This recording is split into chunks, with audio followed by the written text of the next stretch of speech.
15 ढिमाका येथील विमानतळ परिघामध्ये घनकचरा व्यवस्थापन तसेच सुरू असलेली विविध बांधकामे विमानतळाच्या सुरक्षिततेची मानके पूर्ण करण्यासाठी अडचणीचे ठरतात।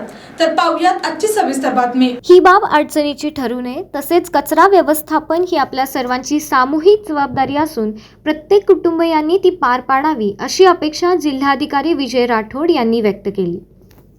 कोल्हापूर विमानतळ परिघामध्ये करायचे बांधकाम नियमितीकरण व घनकचरा विल्हेवाट याबाबत जिल्हाधिकारी कार्यालयातील पहिल्या मजल्यावरील सभागृहात एक दिवसीय कार्यशाळेचे आयोजन करण्यात आले। यावेळी ते बोलत होते।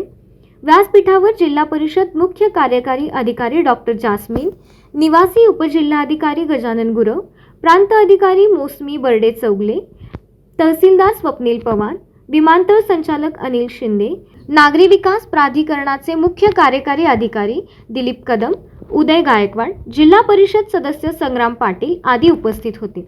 जिल्हाधिकारी म्हणाले, विमानतळ क्षेत्रामध्ये सुरू असलेले किंवा भविष्यात होणाऱ्या नियमित बांधकाम परवानगी करता भारतीय विमानतळ प्राधिकरण, मनपा आणि संबंधित ग्रामपंचायत यांचा ना हरकत दाखला घेणे आवश्यक आहे। याबाबतच्या नियमावलींचे पालन प्रत्येकाकडून व्हायला हवे। डॉक्टर जास्मिन म्हणाल्या, विमानतळ परिघामध्ये जी काही अनधिकृत बांधकामे उभारण्यात आली आहेत ती संबंधित ग्रामपंचायतीकडून आयडेंटिफाय करण्यात यावीत।